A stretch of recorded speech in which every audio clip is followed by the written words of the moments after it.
Já estamos de volta com Hora Geral nesta segunda-feira. Muito obrigado pelo carinho, pela participação dos nossos telespectadores, muitos ligando pelo 3041-6777, querendo saber informação sobre o que aconteceu durante essa madrugada no apagão aqui na nossa região. Bom, a informação acaba de chegar da produção do Hora Geral. Milhares de consumidores ficaram sem energia elétrica nesta segunda-feira.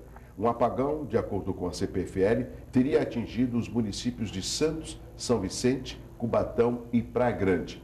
Por volta das 6h20 da manhã, a energia começou a ser restabelecida em alguns bairros de Santos e São Vicente. Nas redes sociais, moradores de Santos relataram que antes do blackout teria sido ouvido um estouro por um clarão no céu. Não se sabe se esse relato nas redes sociais vem de uma explosão de alguma rede de transmissão da CPFL.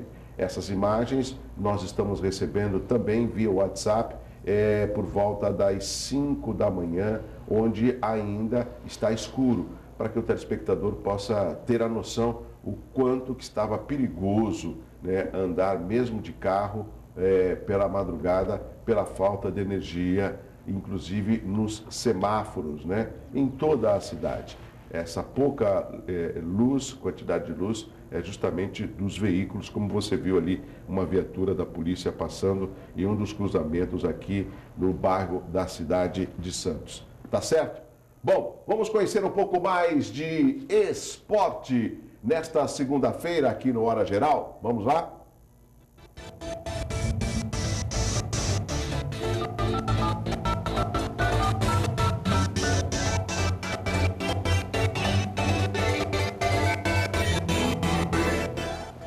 O Santos venceu o Inter de Porto Alegre na Vila Belmiro por 3-1, gols de Marquinhos Gabriel, Gabigol e Leandro.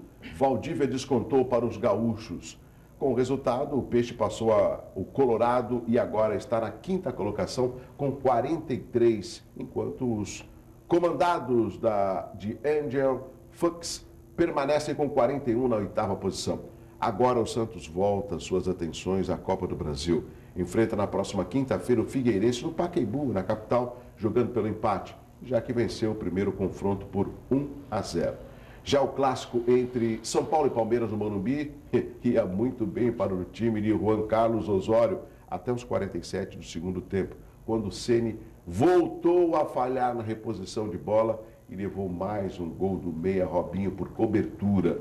Com o resultado, o Alviverde permanece na quarta posição com 45 pontos e o tricolor paulista cai para a sexta com 43. E o líder Corinthians venceu a equipe do Figueirense por 3-1 e viu a sua vantagem ao segundo colocado, Atlético Mineiro, aumentar. O Galo apenas empatou com o último colocado, Joinville, por 2-2 e agora está a 7 pontos do Corinthians. E no Campeonato Paulista da Segunda Divisão, jogando fora de casa, o Jabaquara perdeu para o Taboão da Serra por 1-0. E vê cada vez menores as suas chances de conseguir o acesso para a Série A3. Fazer o quê, né? São resultados que agradam uma torcida e não agradam outras, né? Bom, vamos conhecer um pouco mais de dicas de saúde em nome da Clínica Vila Rica, Medicina Diagnóstica. Se precisar, estamos sempre aqui.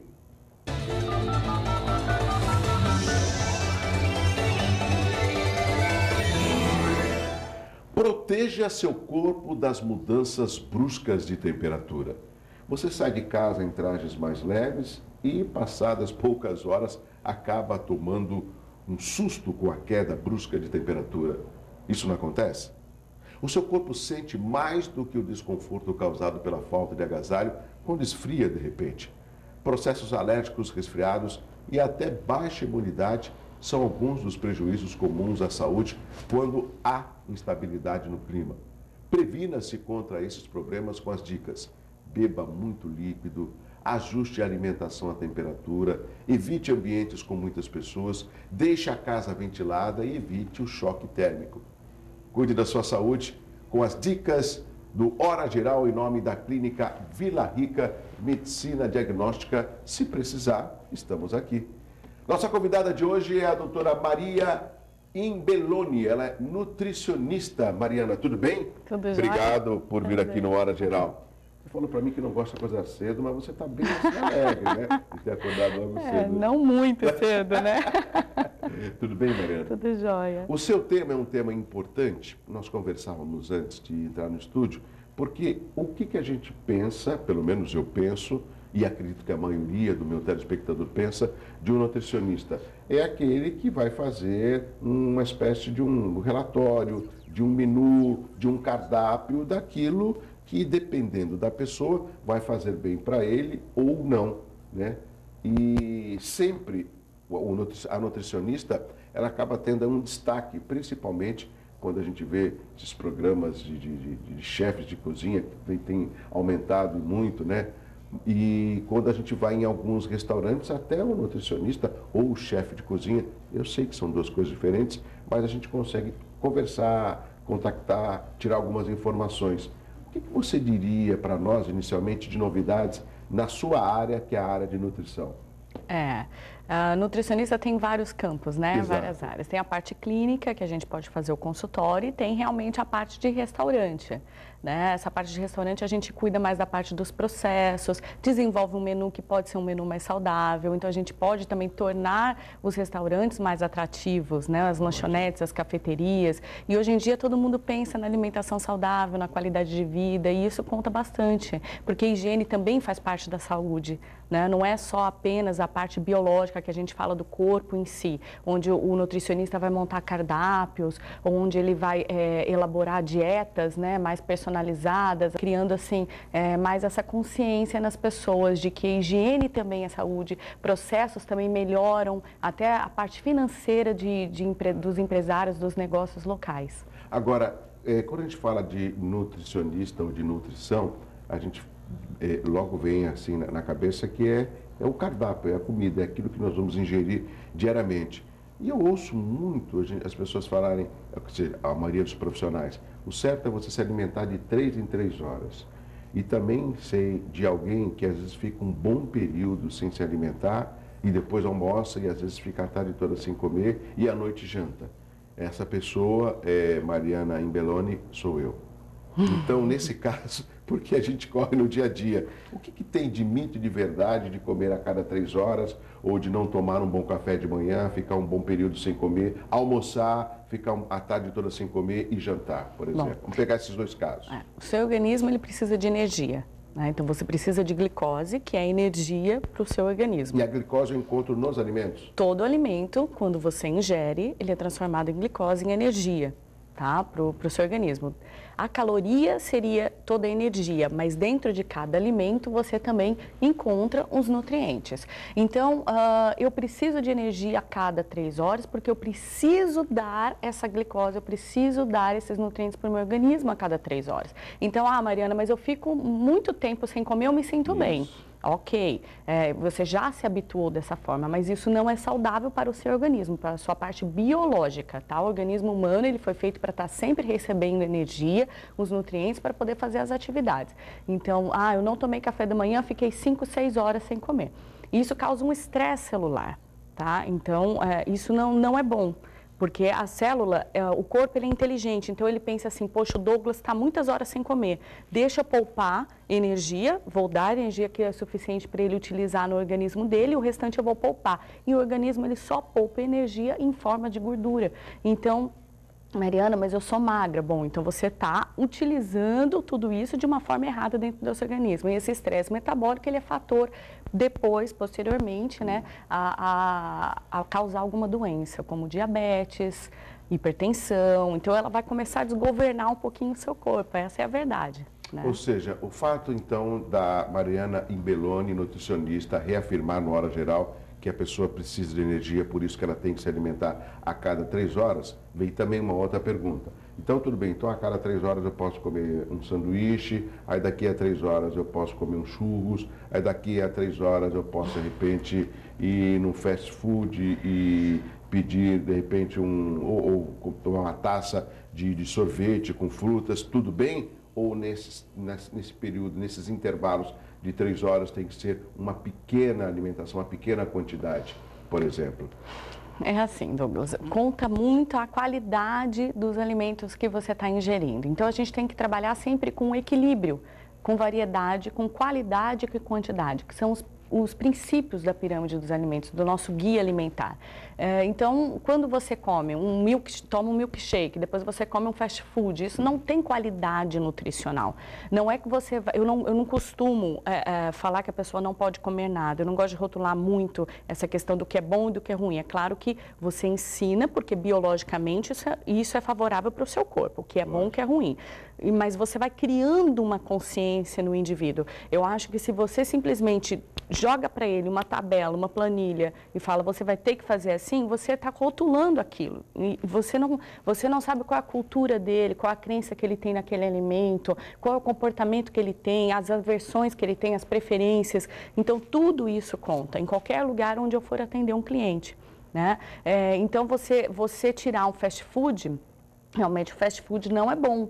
Eles têm calorias vazias, ou então ele tem uma quantidade de gordura saturada muito grande, que vai fazer muito mal para as suas células, mas, claro, não é para comer todos os dias. Só que, de repente, se o Douglas quiser, num sábado ou num domingo, tomar um milkshake, então, se ele tem um bom comportamento alimentar, isso não é esse milkshake naquele final de semana que vai estragar toda aquela memória celular que ele está criando.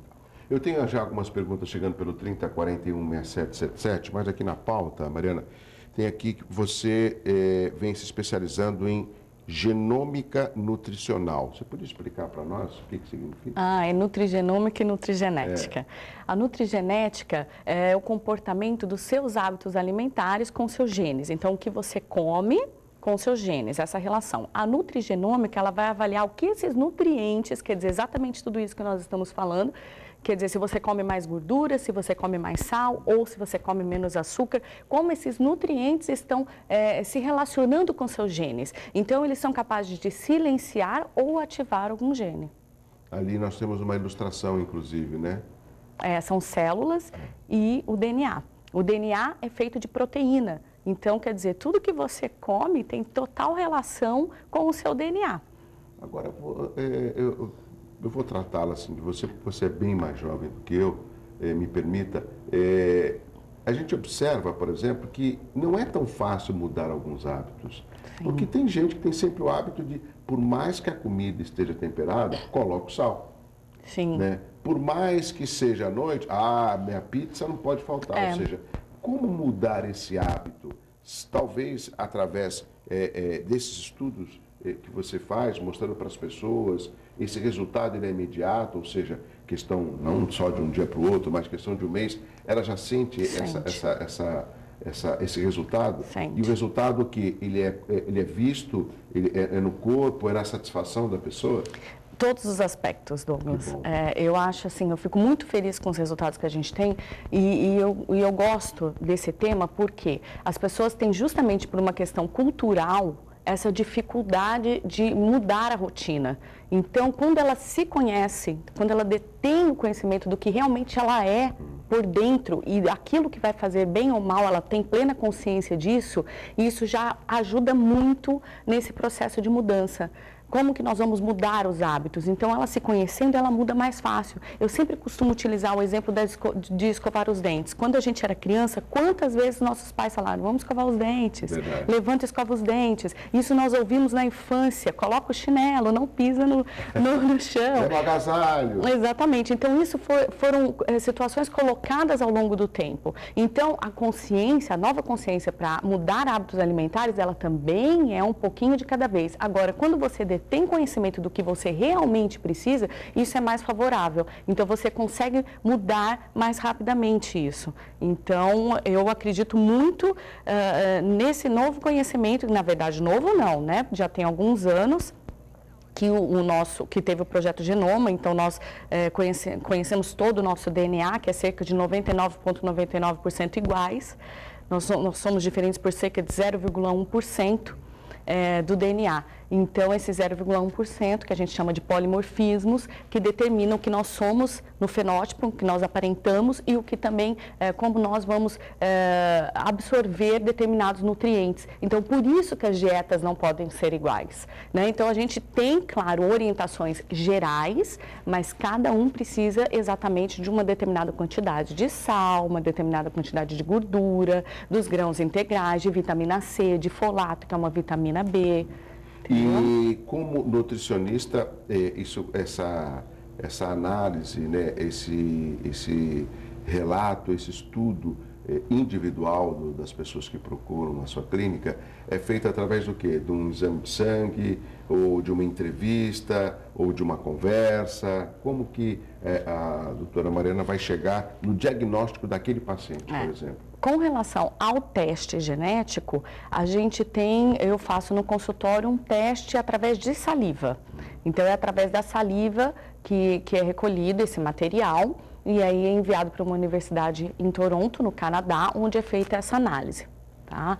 Demora muito tempo? Demora cerca de um mês. Tá. Hoje em dia, nós trabalhamos muito com os dados laboratoriais, né, com os níveis sanguíneos, né, plasmáticos sanguíneos. Então, ali a gente vê vitaminas, vê minerais, vê como é que está a glicose, que é o açúcar no sangue, né? Então, hoje em dia, a gente já trabalha também dessa forma. Mas como personalizar mais? Como chegar dentro desse indivíduo e entender como que essa célula realmente está absorvendo aquele nutriente? Então, foi a partir daí que eu decidi também ter no consultório um teste genético, que é muito inovador aqui na nossa região, né? Em São Paulo já existe alguns lugares. Muitas pessoas compram até pelo Google, só que não esse personalizado em nutrição, um geral, onde você sabe se você pode ter câncer, onde vai ser, enfim. Esses mais específicos para patologias, né? No caso, o que eu faço no consultório, ele diz, né? Se você tem uma predisposição ao diabetes, uma predisposição ao câncer, à obesidade, ele diz isso, mas ele não informa a doença específica, como esses vendidos em sites e etc. Esse teste é feito no seu consultório, pela doutora Mariana, é algum profissional? Não, sou eu. E demora, é rápido? Não, são segundos, é um tubinho, onde a gente tem um concentrado para manter a saliva e o paciente ele vai cuspir mesmo nesse tubinho, cerca de 1 ml de saliva, já temos um material para fazer toda essa análise. E realmente a resposta que a gente tem ali é o que o indivíduo às vezes está procurando durante toda uma vida, né? E quanto talvez antes uma dor, uma doença, ser diagnosticado, algum sintoma? Alguns nutrientes ele não absorve com tanta facilidade, ele tem uma lentidão para absorver. E se ele não tomar cuidado ao longo do dia para ingerir a quantidade certa desse nutriente, quer dizer, ele vai ficar mais defasado ainda naquilo. Então, quando ele detém esse conhecimento, ele já sabe, opa, essa lista de alimentos aqui, eu tenho que ficar ligado que eu tenho que comer isso daqui durante o dia, para que eu não tenha futuros problemas, né? Ou que piore, ou que agrave aquela patologia que já é existente.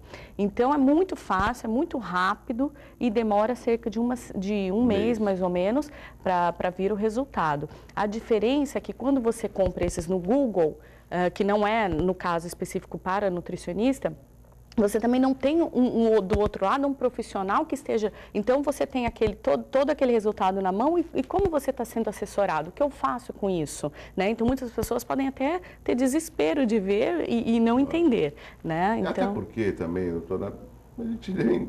O Google ele pode ser um parâmetro, não um local que nós possamos confiar. Não estou falando da marca Google, mas tudo aquilo que a gente coloca no Google e espera uma resposta, né? Então, é óbvio que é bom você ter um profissional ou uma profissional tirar as suas dúvidas e ficar mais seguro, porque as dúvidas surgem muitas, como dos nossos telespectadores, por exemplo. Eu tenho mais o que perguntar, mas vamos passar a primeira pergunta pelo 3041-6777. Deixa eu ver aqui a próxima pergunta. A Lívia Oliveira, da Pompeia em Santos. Como eu devo elaborar uma dieta para uma bebê de 1 ano e meio? É possível também, apesar de a criança de 1 ano e meio? Sim, é um cardápio, né? O que precisa ser avaliado, ela é a Lívia, né? O que precisa ser avaliado, Lívia, é como que é o estado nutricional desse bebê, já desde quando ele nasceu, né, a curva de crescimento, se ele está evoluindo bem, quais são as necessidades, se você tem exames de sangue, né, os dados laboratoriais, como está o ferro, né, enfim, vitaminas e minerais. Então, isso é muito importante. Fora isso, é montado um cardápio como de um adulto, porém, com a evolução para a criança. 1 ano e meio você já come a comidinha normal. Esse negócio de ficar, né? Esse negócio de ficar amassando muito a comidinha não é bom porque você não desenvolve a musculatura, mastigação, tá? Então, isso é até a nível cerebral, a gente tem que realmente induzir. Então, é um cardápio normal, onde a criança vai fazer de 5 a 6 refeições e a gente vai ter que trabalhar muito essa questão das vitaminas e minerais com os legumes, as frutas e as verduras. O ideal é que procure um profissional, Lívia, para que monte especificamente para o seu bebê um cardápio mais assim individual, né? Com as necessidades, com a rotina que você tem em casa, com a facilidade que você tem para preparar ou não a refeição. Tá. Antes de chamar o intervalo, só para continuar nesse tema, existe algo cultural também na hora da refeição, principalmente aqui no nosso país. É um hábito, pelo menos esse hábito eu consigo verificar entre muitas pessoas que eu conheço, da gente misturar o arroz e o feijão, da gente ter aquela comida, olha, aquela carne assada, era a sua avó que fazia, eu estou fazendo a mãe, e muitas vezes a mãe acaba ensinando a filha, ou seja, hábitos alimentares. Nesse caso, a perpetuação dos hábitos alimentares é importante para a família, ou esse tabu pode ser quebrado quando de um exame desse, através da saliva e de uma mudança alimentar em benefício do ser humano? Douglas, isso daí, se a gente for parar para analisar, ela vai longe, porque além da nutrigenômica e da nutrigenética, nós temos um outro tema que é a epigenética. Epigenética. Epigenética. A epigenética é aquilo que o ambiente faz com o seu DNA. Então, silenciando ou ativando. E isso conta, inclusive, o que os seus avós, bisavós comiam. Então, nós somos aquilo que todos eles se alimentaram para poder formar, porque somos partes de pai e partes de mãe. Então, nós somos tudo isso, né, dessa formação da alimentação deles anterior. E aí, quando você chega agora na fase adulta, ou até mesmo quando era jovem, mais jovem, adolescente, tem todo aquele estresse que você passa do dia a dia. Então, a alimentação e o DNA, ele conta tudo em volta. É o ambiente que você está, o estresse que você passa, a poluição, como que você come, quais são os alimentos que você escolhe, se ele tem muito agrotóxico. Então, tem aquela questão dos xenobióticos também. Xenobióticos são todos esses componentes que vão estar agindo com toxicidade dentro do seu organismo, são tóxicos. Então, agrotóxico é a poluição do ar, os produtos industrializados também? Produtos aditivos, conservantes, tudo isso são xenobióticos, que é aquilo que é tóxico e que vai afetar, silenciando ou ativando genes, que é esses que são causadores, às vezes, de algumas patologias. Por exemplo, também é mito ou verdade? As pessoas falam assim, eu estou fazendo uma dieta, eu deixo os legumes todos congelados, depois eu resfrio e esquento no forno de micro-ondas. É verdade que você, se congelar um alimento, colocar no micro-ondas, você tira uma boa parte das suas vitaminas? O congelamento, existe uma forma correta de você congelar, né, um alimento para que você mantenha mais os nutrientes. Mas qualquer manipulação em um alimento, você já começa a ter perda. Então, você consegue sim manter uma boa parte dos nutrientes, porém você tem a perda e tem a questão também do micro-ondas. Hoje em dia a gente ainda utiliza bastante, mas nós sabemos que tem a questão das ondas, enfim. Tudo tem, é industrializado, tudo que o homem está sempre inovando, facilita a nossa vida, porém também prejudica em outras questões, principalmente na questão da saúde. Eu vou pedir licença para a nossa convidada de hoje, a doutora Mariana Imbeloni, nutricionista. Depois do intervalo tem mais assuntos e perguntas também pelo 3041-6777. Eu volto já com Hora Geral, é rápido. Olha, eu sinceramente fiquei emocionado. O pessoal percebeu que eu fiquei emocionado, porque eu não esperava tudo isso, né? E um programa de padrão, quero parabenizar a equipe, bancada, os funcionários. Cheguei aqui 6h10 da manhã, já estava todo mundo aqui trabalhando. Pensa que é fácil? Desse padrão. Parabéns, doutor Marcelo Teixeira, a direção da família Teixeira, né? Porque traz profissionais de rádio, com competência na TV e com responsabilidade também.